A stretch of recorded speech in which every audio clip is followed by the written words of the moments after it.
Moi, je bois pas d'alcool. Je bois pas de... je prends pas de drogue. J'en ai pris, j'en prends plus. Rien à voir avec les gens pour qui je fais de la musique. Donc, si je généralise, je vois le premier rang, tout le monde comme ça, prendre des extasies là, et je me dis, mais en fait, non. Ça me ressemble pas. Voilà mon problème. J'ai pas de solution encore. Ah oui, parce qu'une solution, ça s'est construit. Bah ouais, il faut que je la construise. Et peut-être qu'on va avoir des indices aujourd'hui.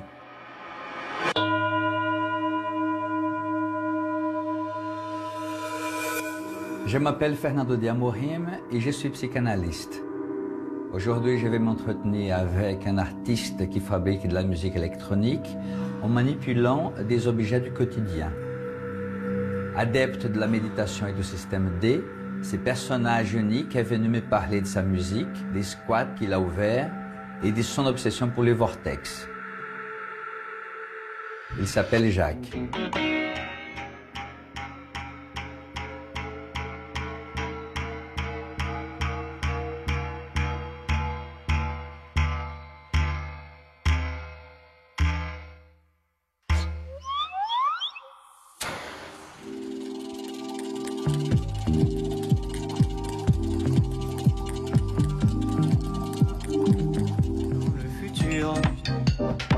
J'avais trop envie d'y repasser. Je me suis fait plein de contacts. Là-bas, les gens ont plein de projets.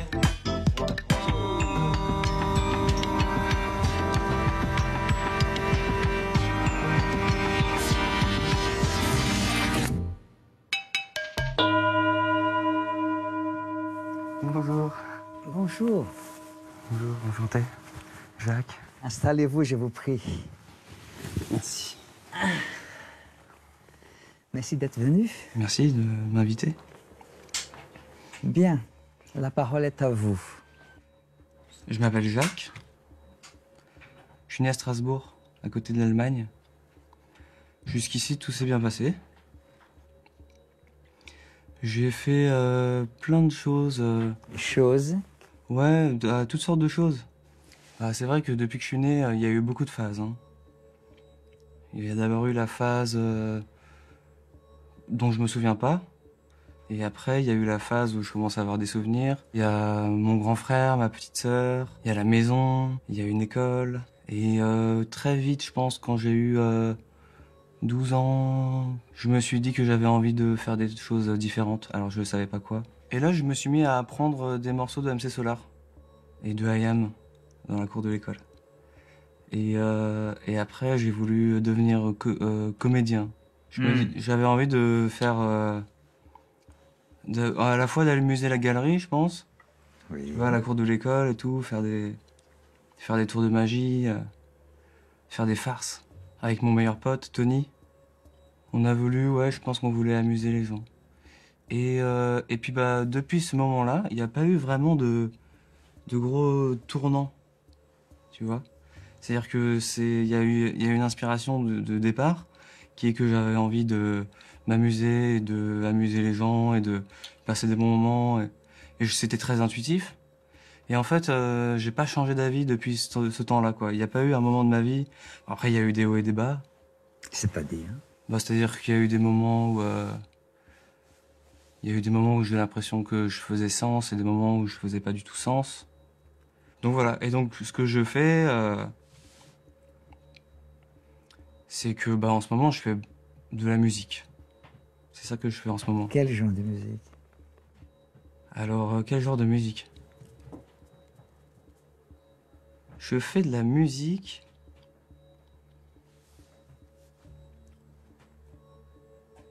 Je sais pas. Vous gagnez votre vie avec votre travail de musicien? Ouais. D'accord. Je gagne ma vie. Par exemple, quand on me demande ce que je fais, musicien. Voilà, exactement. Ouais, vous gagnez votre vie avec votre travail de musicien. Ouais. Vous êtes musicien. Par exemple, à la douane, musicien. Voilà. Oui. Mais par contre, à la douane, on me demande pas quel style de musique je fais. Exactement. Ouais. Exactement. Et peu importe. Mais c'est vrai que je saurais pas décrire la musique que je fais. Peu importe. Ouais. Une fois que vous gagnez votre vie avec votre travail, voilà. c'est votre travail de musicien. C'est ça. Mais oui, exactement. Ouais. À un moment donné, vous avez dit que vous faites sens. Ouais, faire sens. Faire sens. Mm. Vous avez une formule très, très, très forte comme ça. J'aimerais que vous puissiez me dire un peu plus. Parler plus. Voilà, faire sens, c'est quoi pour vous, faire sens? Parce qu'on ne peut pas faire sens tout le temps. Bah ouais. Ou vous pensez que vous faites sens tout le temps? Tout fait Non. sens pour vous tout le temps? Non. D'accord. Je pense que je suis sur un terrain qui part dans tous les sens. Oui. Et que moi, j'essaie de brosser ça dans un sens. D'accord, très bien. Mais ça, c'est super abstrait, hein, ce que je dis là. Pas du tout, c'est tout à fait... Il y a sa logique, Mais, oui. mais on pourrait trouver des exemples. Je vous en prie. Je sais pas, pour que ce soit plus concret, je dirais... bah, par exemple, ma vie. Je traverse le tunnel de la vie. Je vais voir, tiens, là, un indice. Tiens, je vais voir, là, il y a une conversation avec quelqu'un, un film que je vais regarder, quelque chose que je vais voir dans la rue, je vais être témoin. Et après tout ça, hop, je vais essayer de le mettre ensemble pour que ça raconte une histoire et que je fasse un témoignage qui fasse sens. Et ce témoignage que vous Ça faites, peut être de la c'est musique. pas... Voilà. Par exemple, faire sens. Moi, comme je vous ai dit, je suis musicien et je trouve qu'aujourd'hui, dans la musique, il y a des choses qui font pas sens. Par exemple, le fait que la musique elle soit devenue électronique, c'est une super chose. C'est très bien qu'on utilise une nouvelle technologie pour faire de la musique. Mais c'est vrai que, bah, du coup, quand on va voir un concert de musique électronique, eh bien, on sait pas trop ce que le musicien il fait finalement. Alors quand on allait voir un concert de jazz et qu'il y avait des virtuoses qui jouaient du saxo, batterie, ils se regardent, ça fait sens. Quand j'arrive et qu'il y a un gars qui est là avec plein de câbles et qui regarde pas le public et que ça fait... bah ça fait pas sens. Voilà, je trouve. Parce que je me dis, bon bah, je peux pas avoir vraiment de l'empathie avec la personne. Je me dis, je sais pas ce qu'il fait. Je sais pas si ce que j'entends, c'est déjà enregistré, si c'est vraiment produit sur le moment. J'ai pas l'impression de... Voilà, je peux pas m'identifier avec... Donc ça, c'est un exemple concret de choses qui...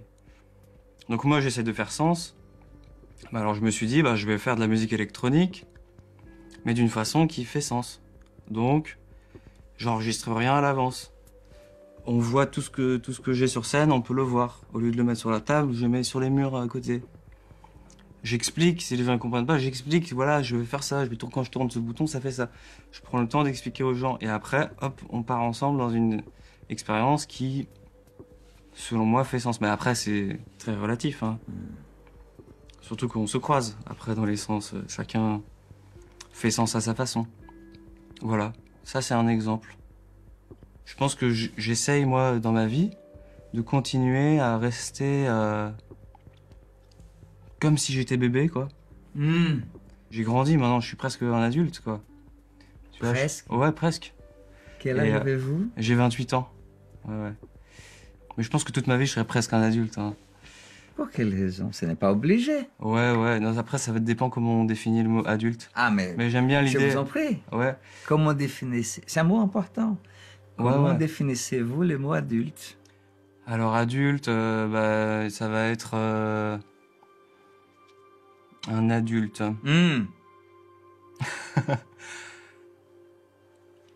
Là, vous touchez à quelque chose de fondamental. C'est celui qui arrive à faire croire à l'enfant qu'il y a des enfants et des adultes. Ça, c'est l'adulte. D'accord. C'est celui qui arrive à dire... C'est pas majeur, ça. C'est l'autorité. Ah, ça, c'est un adulte. Ouais, c'est celui qui arrive à te faire croire qu'il est adulte. Tu vois? Ça, c'est un adulte. C'est pas majeur, ça? Majeur, c'est 18 ans, c'est légal, c'est quand c'est légal. Oui. C'est comme, par exemple, toute forme d'autorité. Ils arrivent à te faire croire qu'ils ont l'autorité. Tu comprends? Par exemple, si moi... Mais faire croire, c'est de semblant ou c'est de vrai? Non, ça devient vrai à partir du moment où on y croit. Par exemple, si moi, je dis... je fais semblant d'être le mec qui décide dans la pièce, ben non, c'est moi qui pose les questions. Et ben, est-ce que tu vas me répondre? Tu vois? En l'occurrence, non. Je vais essayer. Mais voilà, ce que je veux dire, c'est que adulte, c'est vrai que pour moi, ça n'existe pas vraiment. C'est plutôt... c'est un outil qui est pratique quand on de diviser, de dire voilà, il y a les adultes et les enfants. Et moi, j'aime bien être du côté des enfants. Même si je sais que je grandis. Voilà, c'est parce que je trouve ça amusant. La position de l'enfant est plus amusante. On peut courir partout, on peut se mettre par terre. Quand vous dites on, qui est-ce on dans cette... Enfin les enfants, nous quoi. Tu vois. Donc vous pensez que vous êtes un enfant? Oui, dans cette conversation, oui. Et pourquoi dans cette conversation? Parce que en fonction du contexte, si je devais faire sens dans un autre contexte, eh ben, je dirais que je suis un adulte et que j'ai des responsabilités et que je sais vous avez des responsabilités? Ouais, j'ai des responsabilités. Qu'avez-vous comme responsabilité? J'ai la responsabilité de faire sens. Mais ça, c'est plus une responsabilité de quelqu'un de conscient. Je pense que avec le temps, en grandissant, eh ben, je pense que je me dis que j'ai la responsabilité d'être heureux. Parce que je me dis, si je suis malheureux, je vais pas sourire, je vais être là. Et puis quand je vais croiser quelqu'un, eh ben, il va le voir et puis ça va lui projeter ça. Parce que ce que je sais, c'est que moi, ce que je dis, c'est entendu. Il y a vraiment quelqu'un. Il y a vraiment d'autres gens avec qui j'interagis. Donc j'ai la responsabilité d'être sincère et d'être honnête. Donc c'est ça ma responsabilité. C'est de me dire, faut que quand j'interagis avec d'autres gens, eh ben, ce soit positif. Tu comprends? Voilà. On peut se tutoyer ou c'est pardon parce que je fais automatique. Vous pouvez. Voilà, automatiquement. Vous pouvez me tutoyer, il n'y a aucun problème. Et ben voilà, en fait, en ce moment, je me pose beaucoup de questions sur la moralité du métier de musicien. Parce que tout ce que je fais en tant que musicien, c'est légal. C'est légal. Légal. Tout est légal. Mais par contre, est-ce que c'est vraiment moral de participer à tout ce... Je sais pas, c'est des questions que je me pose en ce moment par rapport au fait que les gens prennent quand même beaucoup de drogue dans les concerts, que les gens prennent beaucoup d'alcool. Et moi, je me dis, voilà, je participe à ça. Donc, est-ce que je ferme les yeux? Dès que j'ouvre les yeux, je vois le premier rang, tout le monde comme ça, prendre des extasies, là, et je me dis, mais en fait, non. Ça me ressemble pas. Alors, c'est quoi? Je joue pour des gens qui sont en train de ne pas se respecter eux-mêmes, en s'envoyant des trucs. C'est cela. Et je suis payé pour ça. C'est cela. Ouais. Voilà mon problème. J'ai pas de solution encore. Ah oui, parce que la solution, une solution, ça s'est construit. Bah ouais, il faut que je la construise. Peut-être qu'on va avoir des indices aujourd'hui. Voilà. Je vous dis mon problème. Moi, je bois pas d'alcool. Je bois pas de... je prends pas de drogue. J'en ai pris. J'en prends plus. Rien à voir avec les gens pour qui je fais de la musique. Donc, si je généralise, là je parlais du premier rang, tout le monde est drogué. Ça, c'est mon problème. Moi, j'ai envie de prôner quelque chose de positif et de respect du corps et de respect de la nature, et voilà. Je suis payé à collaborer avec ce système dans lequel, finalement, il y a plein d'adolescents qui viennent, qui se droguent, qui sont arrosés de bière. Et puis, tout le monde est content parce que, il y a lui qui se fait un peu d'argent, lui fait un peu d'argent, on se répartit l'argent. Alors, en fonction, si l'artiste, il est connu, on va lui donner plus d'argent lui parce qu'il va ramener plus d'ados, on va pouvoir leur vendre plus de bière. S'il est moins connu, on lui donne moins d'argent parce qu'on va vendre moins de bière, quoi. En gros, c'est ça.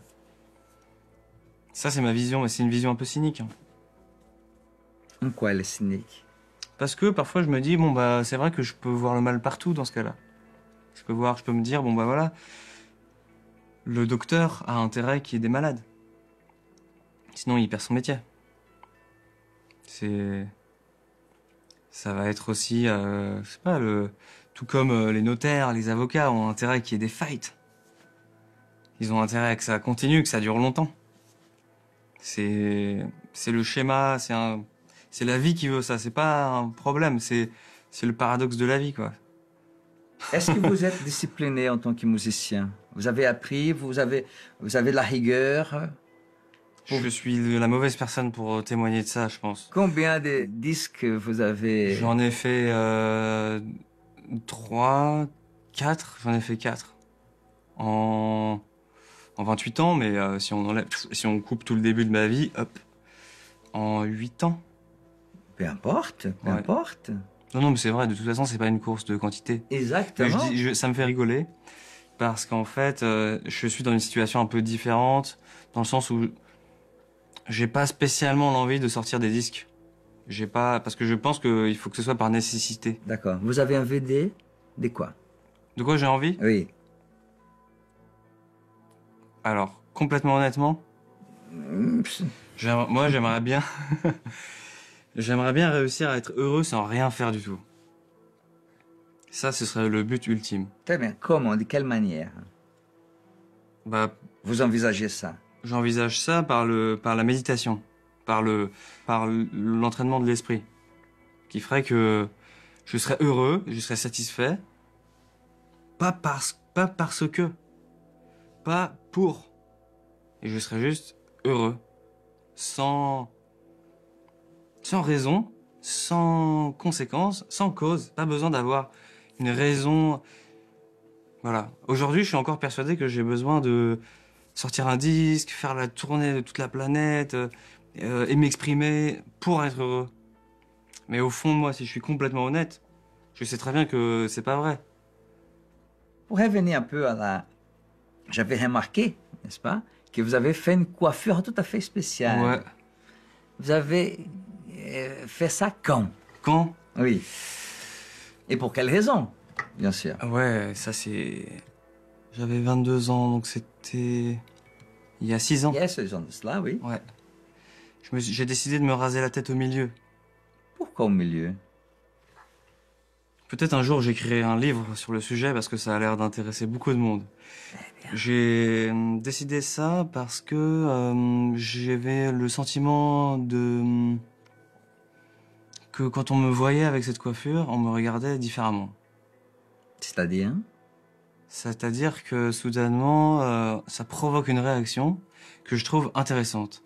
Ça provoque une réaction chez la personne qui voit, et ça provoque aussi une réaction chez moi parce que je vois bien qu'il me regarde, qu'il se pose la question de pourquoi j'ai cette coiffure. Et du coup, ça me met aussi moi-même dans une autre position. Et puis ça peut faire comme ça plusieurs allers-retours. Je pense qu'à la base, je me suis rendu compte, peut-être vers 6-7 ans, je me souviens pas, que, en fait, les autres gens, autrui, vous, tout le monde qu'il y a autour qui me regarde, ça crée chez moi quelque chose qui peut parfois être positif et parfois être très négatif. Ça peut créer la honte. Ça peut créer... Chez qui? Chez moi. Quand on me regarde, je peux recevoir la honte, je peux recevoir l'inhibition, par exemple. Je vais pas oser dire ce que je pense vraiment parce que je sais qu'on me regarde. Et je pense que je l'ai vu comme un ennemi, ça. La honte.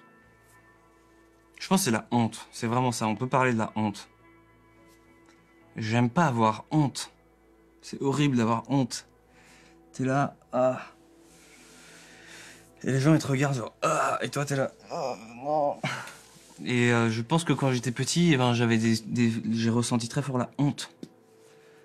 Et puis, tu sais, à l'époque, j'avais mon groupe de rock, je voulais faire carrière, j'avais envie de devenir ce que je suis maintenant. Et du coup, je me mettais en avant, je faisais tout. J'étais dans une démarche de promotion de moi-même, tu vois. Et ça fait que souvent j'étais amené à avoir honte. Et finalement, j'ai commencé à réfléchir à la honte et je me disais, mais la honte, c'est horrible. C'est ce qui fait que on est tous un peu coincés là. On se regarde. Nous, qui est Nous, les humains, nous. Ouais, on va laisser les humains tranquilles pour l'instant. D'accord. On va Okay. s'occuper Alors ça fait que moi, oui. Dans la rue, j'ose pas trop regarder les gens. Dans l'ascenseur. Bonjour. Alors qu'on est tous pareils. Et je pense que c'est ça qui m'a amené à décider un jour d'avoir une coiffure qui fait à tel point pitié. Parce que finalement, cette coiffure, j'en ai honte encore aujourd'hui, quoi. Et encore là, quand je vais dans le métro, parfois il y a des classes de CM1, CM2 qui sont là, qui prennent le métro. Et ils sont tous là. En plus, maintenant, ils ont des portables à se moquer de moi. Et je me dis, waouh. Et ça me rappelle quand j'étais petit et qu'on se moquait de moi ou que Mais pour quelle raison se moquer de vous? Bah à cause de ma coiffure. Et pour quelle raison vous vous coiffez comme ça? Bah parce que justement, je pense que ça crée, c'est comme un vaccin. C'est de dire, ok, alors si la honte c'est trop important pour moi, eh ben je vais faire une coiffure qui va me vacciner de la honte. Tu vois? Et là... Et vous pensez que ces vaccins fonctionnent depuis... Alors ça c'était le truc à la base. Oui, voilà, très bien. Ça c'est l'idée de la base. Oui. Et après qu'est-ce qui s'est passé? Bah comme j'étais tellement content de mon idée, tellement fier de dire regardez, moi je m'en fous de ce que vous pensez. Et en fait bah finalement non, parce que si je m'en fous de ce que vous pensez, ça sert à quoi de faire cette coiffure? Pour le montrer. Et donc c'est devenu une coiffure qui dit à tout le monde regardez, je m'en branle de ce que vous pensez de moi, de ma coiffure, vous pouvez me regarder avec tous les yeux que vous voulez, je m'en fous. Et finalement, bah, c'est paradoxal, parce que ça, c'est le mot. C'est comme... ouais, c'est un paradoxe. Et finalement, eh ben, j'ai décidé de conserver cette coiffure comme un tatouage qui me dit tous les jours, il faut pas que tu rentres dans ce paradoxe. Oui, Tu mais vois au contraire de tatouage, vous pouvez laisser pousser vos cheveux. Ouais, le tatouage, on peut pas non. l'enlever. Ouais. Voilà, Ça, c'est c'est vrai. indélébile. Ouais. Donc heureusement que vous n'avez pas fait un tatouage. Ah, sinon, Heureusement oh là là. que vous avez fait, n'est-ce pas, votre C'est vrai. Coiffure. Tonsure, ouais. Voilà. Coiffure bizarre. Oui. Donc Vous appelez je ça sais pas. coiffure bizarre? Ouais, c'est une coiffure bizarre, parce que bizarre, ça voudrait dire un peu différent, un peu à côté. Il n'y a pas grand monde qui a cette coiffure, quoi. C'est pas tout à fait la définition de bizarre. Bizarre, c'est quoi, alors? Ah, tenez un dictionnaire. Allez. Alors, bizarre. Alors, est-ce que j'arrive à tomber directement sur la page bizarre? Biomasse. Bizarre. Qui est inhabituel. Que l'on s'explique mal. C'est marrant ça, parce que je crois que je l'ai tellement expliqué que maintenant j'arrive à l'expliquer plutôt bien. Curieux, insolite, saugrenu, singulier. Le contraire de normal. Ça vous va? Ça me va complètement. Pas mal le Joker. Merci. Le contraire de normal. C'est marrant, ça me fait penser que effectivement cette coiffure, je l'avais faite aussi en réaction parce que tout le monde se rasait les cheveux sur les côtés. Encore aujourd'hui, il y a beaucoup de gens qui sont rasés sur les côtés. Et ben moi, je me suis dit, bah je vais pourquoi me raser sur les côtés? Et finalement, c'est aussi venu comme ça, de me dire, bah vous voyez, vous aimez tous ça. Bah ça, c'est bien aussi, le contraire. Ça m'intéresse de participer à ça. À la promotion du contraire. De l'inverse. La promotion du contraire. Ouais, pour moi, c'est ça, c'est quelque chose qui est sain. Alors, comme j'ai cette... je crois que j'ai cette capacité-là de prendre sur moi et de... essayer de m'affranchir du regard des autres, même si je suis loin de... m'en battre complètement les couilles de ce que les gens pensent de moi. Mais je pense que j'ai fait des efforts. Oui. Et... Donc, la vie de l'autre compte pour vous. Compte pour moi. Voilà. Ouais. C'est important, ça. Mais il compte, si ça se trouve, et c'est possible que, malgré tout ce que je dis, la vie de l'autre compte tellement plus pour moi que pour les gens normaux, que moi j'en ai fait une maladie, et j'en ai fait une coiffure, et j'en ai fait une façon de surmonter cette douleur du regard des autres. Donc voilà, la vie des autres. La douleur du regard de... Ouais, voilà, la douleur du jugement de l'autre. Quel âge vous avez ouvert vos yeux? Quand j'avais 18 ans, un jour, j'ai été bourré. Comme souvent d'ailleurs. Et j'étais dans une soirée. Et cette soirée, elle est vraiment fondatrice dans ma légende personnelle. Il y avait une soirée chez des richoux. Comme de toute façon, j'étais moi-même un richou, je traînais avec des richoux. Et il y avait une piscine. Et donc, voilà, fin de la soirée, tout le monde sort de la piscine, on met de la musique, tac tac. Et moi, je trouve un bidon d'essence. Et il se trouve que donc ce jour-là, il m'a paru pertinent de vider le bidon d'essence dans la piscine, de garder juste un peu d'essence pour faire un liseré d'essence pour m'éloigner un peu de la piscine, et de craquer une allumette sur l'appendice d'essence prévu à cet effet. ce qui a mis complètement le feu à l'eau et aussi à son contenant, donc la piscine, le liner, la bâche. C'était un carnage. Mais Pourquoi vous souriez quand c'était vous top. dites ça?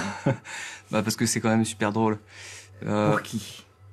Pour les spectateurs, il y avait personne dans l'eau, hein. On s'entend, il y avait plus personne, Oui. la piscine était vide. Et donc ce jour-là, c'est vrai que j'ai Oui. commencé à sentir la pression d'avoir fait une connerie. Oui. C'était ma plus grosse connerie, c'était mon record de conneries. J'avais fait plein de petites conneries, mais là c'était une connerie qui engage une assurance, les adultes. Et donc c'était quelque chose comme ça, c'était quelque chose comme 5000 euros. Donc j'ai commencé ma vie à 18 ans, enfin c'était, ouais, j'avais 17, à moins 5000 euros. Et donc il fallait que je génère 5000 euros pour rembourser mon papa qui avait l'argent pour que ce soit notre problème à nous dans la famille et que ce soit pas un problème interfamilial avec la famille chez qui j'avais fait cette connerie. C'est important ce que vous dites là, bêtise, connerie. Voilà, quand Ouais. vous avez 17 ans, c'est une bêtise, à 18 Là, ans, c'est une connerie. ouais. Ah, exactement. Et donc c'était une connerie, mais c'est marrant, ouais, rien que d'en parler, ça me restresse ça me remet un petit stress là. Mais du coup, bah ouais, il fallait que je trouve des solutions pour faire du fric. Voilà pourquoi je disais ça. Je disais ça parce que j'étais tellement dans un espèce de culpabilité. Alors que bon, ça reste un problème matériel. C'est pas comme s'il y avait eu quelqu'un qui s'était brûlé ou ça aurait été horrible. Donc ça restait tranquille. Mais bon, c'était aussi une période où je faisais pas grand chose à part fumer des joints et pas faire d'études et être dans un espèce de flou. Je savais ce que je voulais pas faire en fait. Mais je savais pas vraiment ce que je voulais faire. Ou alors si je le savais, je savais pas comment le faire et je savais pas par où commencer. Donc j'étais vraiment... Et à cette époque-là, donc j'ai fait de la méditation. Et puis ça m'a donné envie de me mettre en tailleur. La position du tailleur, donc comme ça. Hop. Et donc je faisais ça. Et j'avais mes 5000 euros à rembourser, j'avais l'assurance, le machin, j'avais des problèmes avec le joint, je savais pas quoi faire. J'avais tous mes problèmes d'ado finalement. Mais donc je trouvais le calme. J'avais envie d'être musicien, j'avais envie d'aller à Paris, j'avais envie de rembourser mon père pour la piscine, j'avais envie de tout ça. Mais j'avais pas de solution quoi, j'avais pas... Sauf me mettre en tailleur et attendre que ça passe. Et là, silence. Total, j'oublie tout. Et ça, c'était trop bien. Donc j'ai découvert ça, j'ai découvert le bouton on-off. Après j'ai oublié, j'ai perdu, je savais plus où il était le bouton pendant des années. Après je l'ai retrouvé, enfin c'est... Après je suis arrivé à Paris. C'est à ce moment-là. Et là j'avais pas de boulot, j'avais pas d'études. J'ai vraiment juste allé à Paris, je suis allé en train à Paris. Mais j'avais pas de programme quoi. Donc là, c'est là où je suis rentré dans le présent. Tu te balades dans la rue. Donc je me baladais dans la rue. Avec ma guitare. J'avais lu une biographie de Jimi Hendrix. Tu vois, Jimi Hendrix, ce mec est énorme.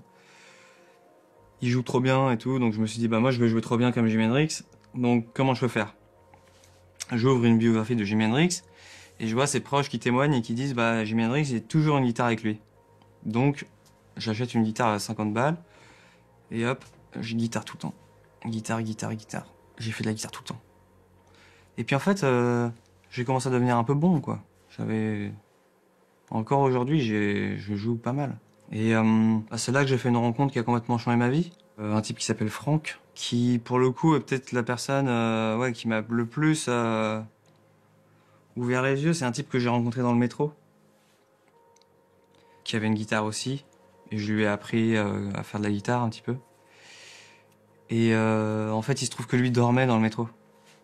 Moi, je dormais chez un pote, pas loin.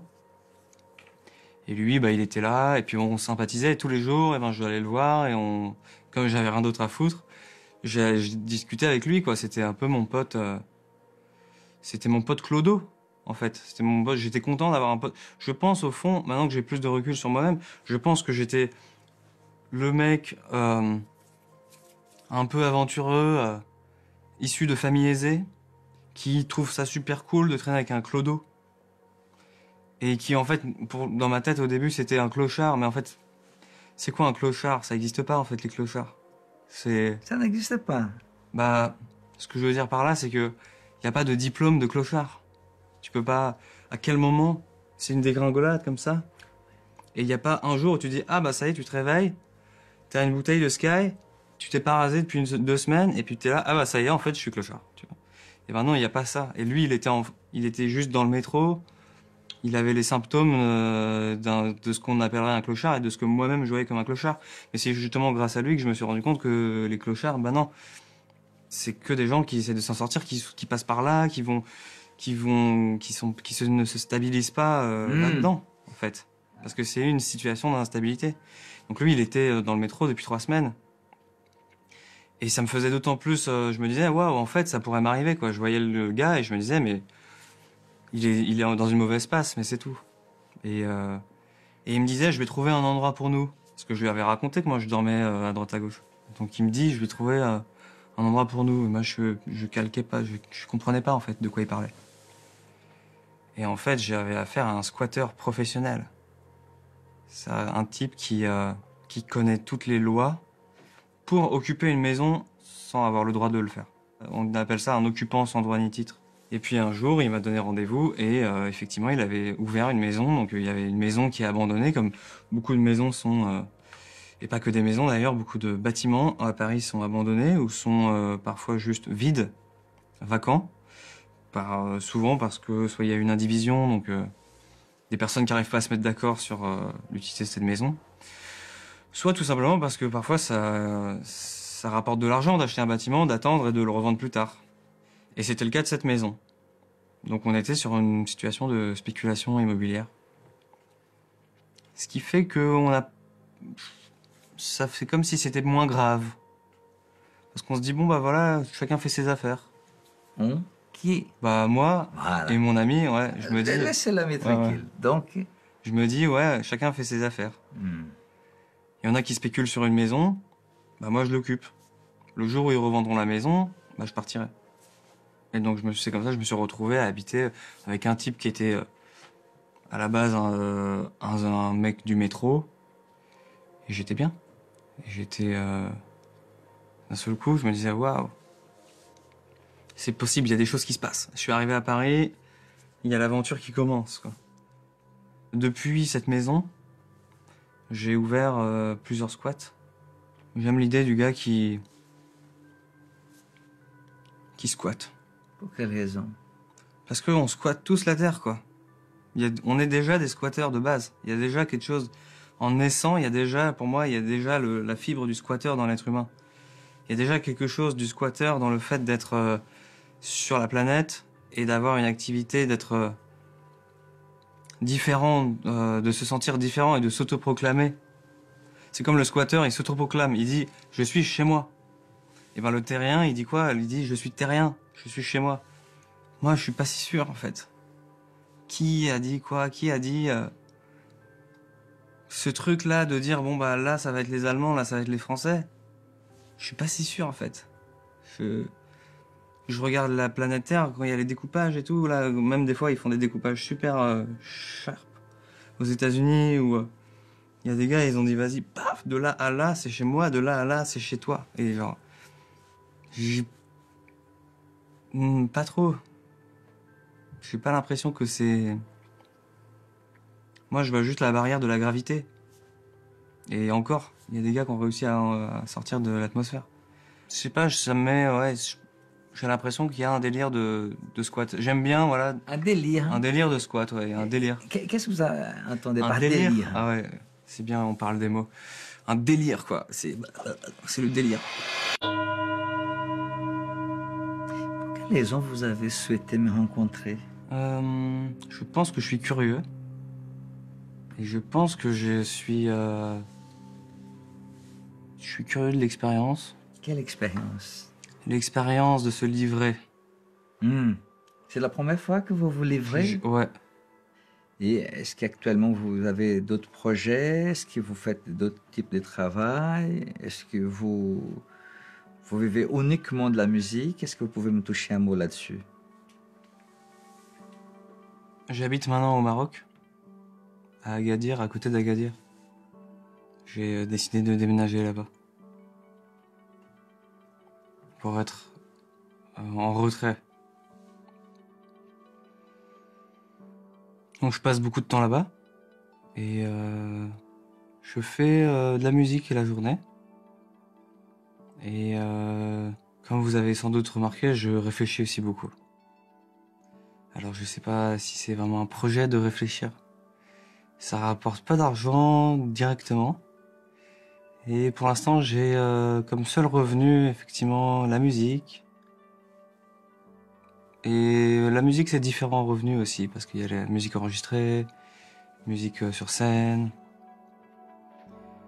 Ça Mais vous permet de vivre de correctement? vivre correctement, ouais. Ah ouais, Ça, c'est important. ouais, ouais. Je suis rentré dans une période de ma vie où j'ai de l'argent. Avant, j'avais été dans une période où j'avais pas d'argent. Il y a vraiment eu un avant et un après. Et sinon, j'ai un projet aussi à côté qui me plaît, qui m'anime. Hmm. Il s'agit du Centre national de recherche du Vortex. Alors, c'est comme un centre de recherche qui est aussi vrai que la recherche l'est, à savoir abstraite finalement. C'est un centre abstrait, c'est un centre qui n'est pas un vrai bâtiment. Mais pour moi, c'est quand même un centre. J'avais besoin que ce soit centré. Le vortex, Oui. c'est un phénomène que je trouve intéressant. Allez-y, Le dites. tourbillon. Vous voyez, le vortex. Le vortex, c'est en fait finalement, en thermodynamique, hein, dans le domaine de la physique, c'est lorsqu'un fluide se met à tourbillonner. Et puis bah on a observé que bah, le mouvement du tourbillon, que ce soit dans l'eau ou avec un gaz, et ben il s'alimente lui-même. C'est-à-dire que ça crée un mouvement, et puis quand le mouvement est circulaire, bah, et ça vient. C'est une région, et voilà, il y a le fluide qui vient pousser un autre bout de fluide, qui vient pousser un autre bout de fluide, et ça fait un rond, et du coup, bah, ça se met à tourner, ça s'emballe tout seul. Ça s'emballe tout seul. Ça s'emballe tout seul. Ça. Comme une tornade. Hmm. Comme. Et ben moi, des fois, je vois des choses qui me font penser à des vortex. Mais qui sont pas des vortex qu'on peut toucher, qu'on peut voir. C'est plutôt des situations. C'est plutôt, voilà, dans la vie de tous les jours. Par exemple, j'ai remarqué, si quelqu'un s'énerve, et ben, il va s'énerver, et puis, ben, il va dire, non, mais ça, il va commencer à remettre la faute sur quelqu'un. Et puis l'autre personne va s'énerver. Ah, mais non, mais toi, c'est toi qui es énervé. Ah, mais non, mais c'est toi qui m'énerve. Ah, non, mais c'est toi qui as commencé. Et en fait, ça fait un peu comme pareil. C'est-à-dire que ça crée un vortex. Alors, je peux pas dire que je vois à ce moment-là un vortex, mais pour moi, quand je vois des situations comme ça, je me dis, waouh, vortex. Parce que ça s'arrêtera pas tant qu'il y en a pas un tant qu'il faut les séparer, quoi. Faut séparer. Comme si t'avais un tourbillon et qu'il fallait, aller, comme une tornade. Faut souffler, je sais pas, mais faut que ça s'arrête. Donc, j'ai commencé à étudier ce phénomène. Sous différents prismes. Ça fait combien de temps? Ça fait 5 ans. 5 ans. Ouais. Ça fait 5 ans que j'ai mis le mot vortex sur le phénomène. J'ai décidé d'utiliser le tourbillon pour en parler. Mais c'est un phénomène que j'étudie encore aujourd'hui et qui n'est pas arrêté. La définition n'est pas vraiment arrêtée. Mais aujourd'hui, je dirais que c'est toutes les situations dans lesquelles les causes et les effets interagissent entre eux. Je trouve ça marrant d'avoir ce schéma un peu partout. Ce symbole. Et quel symbole? Le symbole... le tourbillon. Vortex. Un peu partout. Un peu partout, ouais. Je vois des spirales partout, moi. Vous voyez des spirales partout? Ouais. Des vortex. Je vois des vortex.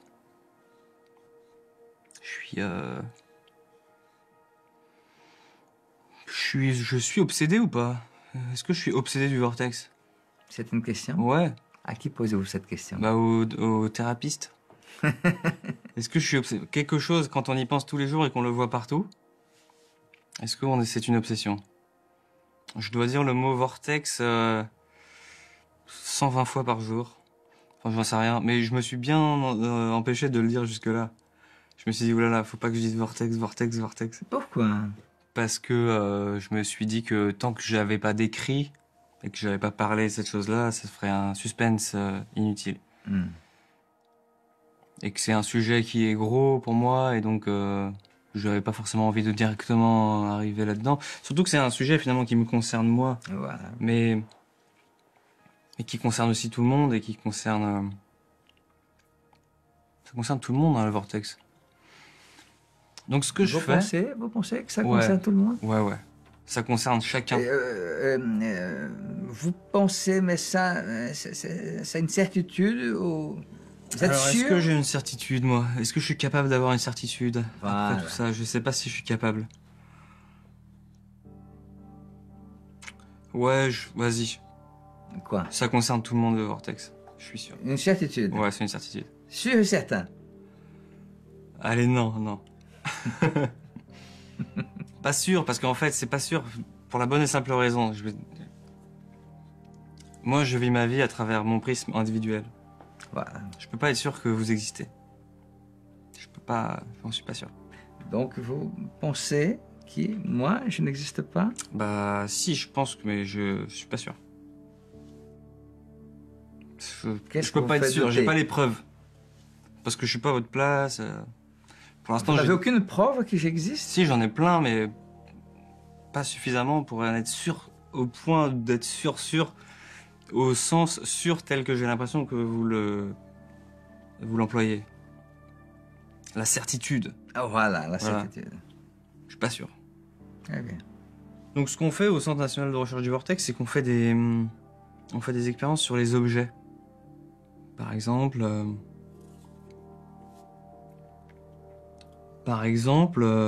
il y a une lampe. Bah, si je fais un vortex avec une lampe, je vais me dire bah l'utilité de la lampe c'est quoi? C'est elle éclaire, elle est là pour éclairer. Bah si je dois faire une boucle, bah je vais éclairer la lampe. Donc je prends une autre lampe et je vais l'éclairer.